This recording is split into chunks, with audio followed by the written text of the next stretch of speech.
How well do you know your meme? What game is this from? If you guessed LA Noire, you guessed correctly, because believe it or not, Rockstar did actually used to make games that weren't re-releases of GTA. In 2011, back when being a Kevin Spacey fan was acceptable, Rockstar would release their last ever original IP, LA Noire. 3,983 days later, I would make the meme a reality. We're playing LA Noire, but only choosing doubt as every answer. So allow me to take you back to Los Angeles, 1947, a time where Marilyn Monroe was inspiring millions of women, showing there was more to life than being right hooked by your husband. A time where Americans could visit Vietnam without feeling guilty. A time where the age of consent was just a loosely followed law. Everything was better in the 40s. Cole Phelps, an honest man, picked up work as a patrol officer after returning from World War II. You know that PTSD was hitting him harder than a drunk stepfather, but rather than seeing a therapist, he decided the American justification system, where he'd be free to carry firearms, was the appropriate way to deal with those inner demons. This would be proved when a simple bank heist would go down a few blocks away from where Cole and his partner were patrolling, so they would turn up and absolutely disembowel everyone with a shotgun, rather than just simply handing out a few arrests. A few days later, Cole would prove he is once again a little bit of a loose cannon, as he would find a bald guy who was meant to be in prison, chase him down, showcase some sick parkour skills on the rooftops of downtown LA, then they would get into a fist fight, where after slipping punches like Max Holloway, Cole would throw this dude to the ground, cracking his head open and killing him.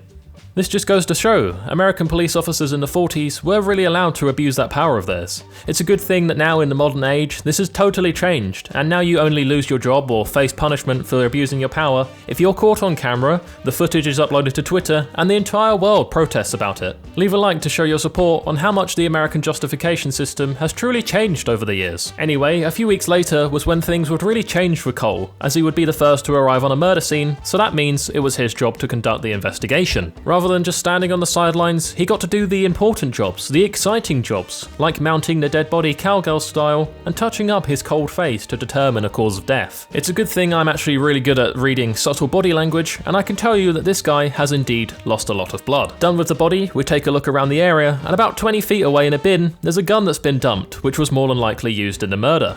Imagine being this shit of a criminal that you literally leave the murder weapon in a public bin thinking it wouldn't be found. We have the evidence, now we just need to talk to a witness. And as I mentioned earlier about reading subtle body language, that would really come into play when I would question the one and only witness. I heard shots. I turned and saw Mr. Gage fall. 99% of people wouldn't know that she's lying here, but I'm a YouTuber, which automatically means my IQ is far above the average, so eventually I get the truth out of her. It turns out the victim was her boss, and the murderer was apparently some guy who worked in a local jewellery store. Cole and his partner hop in the whip, and time is precious, so we whack on those sirens and take the sidewalk, as it's much quicker than the heavily trafficked roads of Los Angeles. Unfortunately, inconsiderate pedestrians don't move out of the way, and end up slowing us down a significant amount due to slamming off the hood and jamming the wheel arches with their body parts. On our way to the jewellery store, I spot a guy with flowers, looking like he's on his way to meet a sweet young lady. I know he was meeting a woman because this is the 40s and being gay was sort of seen like being a child molester in today's society.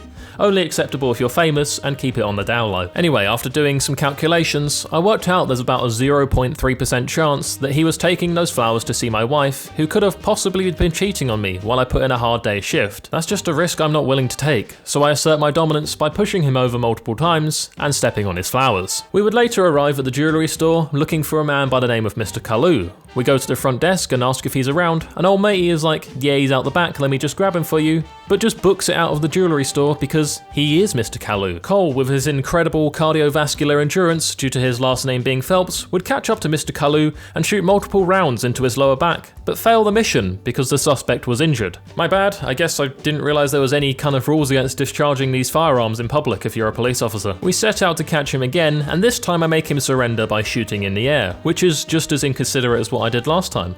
What if he hit a bird? A mama dove on the way to feed the babies? We get old matey back to the station, and the chief lets me take this one into the interrogation room. This was Cole's first interrogation, so I thought about making the alpha play of unzipping his trousers and having Mr. Løw just stare at his balls until he confesses, but I'm pretty sure that's running close to some kind of sexual misconduct allegation. I instead take the approach of just shouting at him, doubting everything he tells me. So you shot this guy over the sale of a watch. We're done.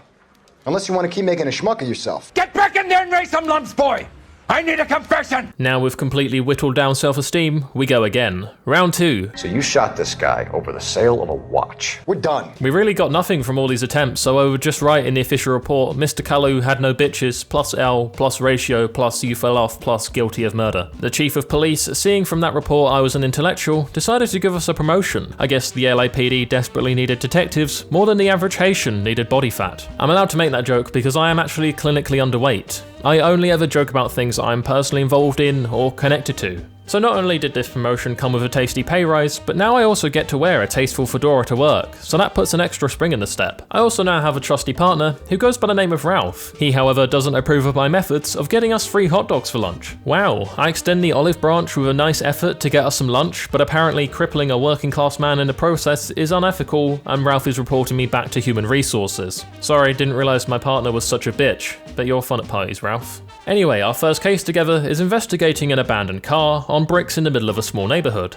When we arrive on the scene, I talk to a reporting officer and brag about how much cooler my fresh suit is compared to his uniform. I would also once again use my specialist analytical skills and high IQ to calculate that this car would indeed not be moving anytime soon with a missing wheel. Once again, something most investigators would have missed, but I guess this is why we got the promotion. Cole would also determine that a baseball bat on the scene of the crime isn't suspicious, so I guess he's never seen The Godfather. This wrench, however, that would be suspicious. The car itself would be missing a wheel, license plates, and an Argentinian flag on the front of the bonnet. With all this information, I would walk over to a conveniently placed landline to call a station about some more details. But first, I would head up Babe's station, as I'm not being charged for this call, so I may as well talk dirty to a hot blonde for 5 minutes. With that done, and now awkwardly walking around with a semi on the crime scene, I would have to question this old bloke for a witness report, where I would once again have to use those skills of mine in reading subtle body language to determine whether or not he was lying to me. He tells me he went nowhere near the car, but proceeds to make a face like he's sucking on a lemon, so I doubt him this time and we get it right. If a situation ever arises where he has to play a game of poker with a lemon in his mouth, this man would absolutely ace it. Done with the crime scene and information on 3 Mexican dudes that the old guy told us about, it was time to head to the car dealership and question the salesman. It turns out Cole hasn't quite yet adjusted to having a partner as we leave Ralph at the crime scene, but as I crawl through someone's guarding to pick him up,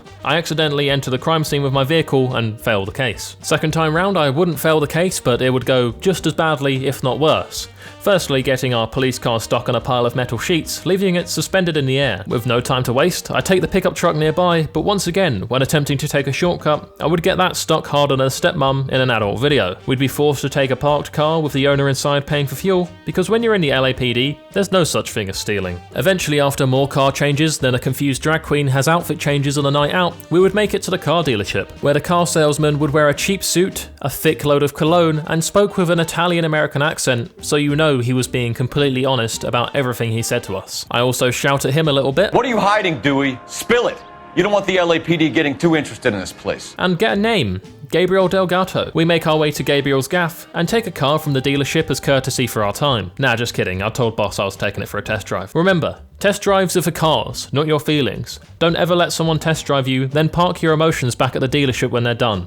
You're better than that, kings and queens. Not just 2 minutes into the test drive though, we would have to abandon the car, as when attempting to take another shortcut, it doesn't quite have the power to make it up to these stairs, due to most cars in the 40s weighing more than your mother. We hop into a much lighter convertible, which, despite having a body stuck in the grille, takes the stairs like a champ. This puts paraplegics to shame. If a car can do it, you with your non-functioning legs can also do it. Gabriel isn't actually home when we arrive at his apartment, but his baddie wife, Anna, is there. I take it upon myself to search the apartment, while Ralph just kind of stares at her, and I've got to say, this might be the worst casting couch audition I've ever seen. Anyway, in the apartment I would find that missing Argentina flag, a shed full of wheels and number plates, but most importantly, a breakfast spread for 2 just sitting there getting cold. Bless her, we're in here searching her apartment and she hasn't even had the most important meal of the day. There's no way she could have been prepared for all of these questions. So after shouting at Anna for a bit, which I do admittedly feel a bit bad for, she tells us Gabriel is at a street race, and if there's one thing I'm good at in this game,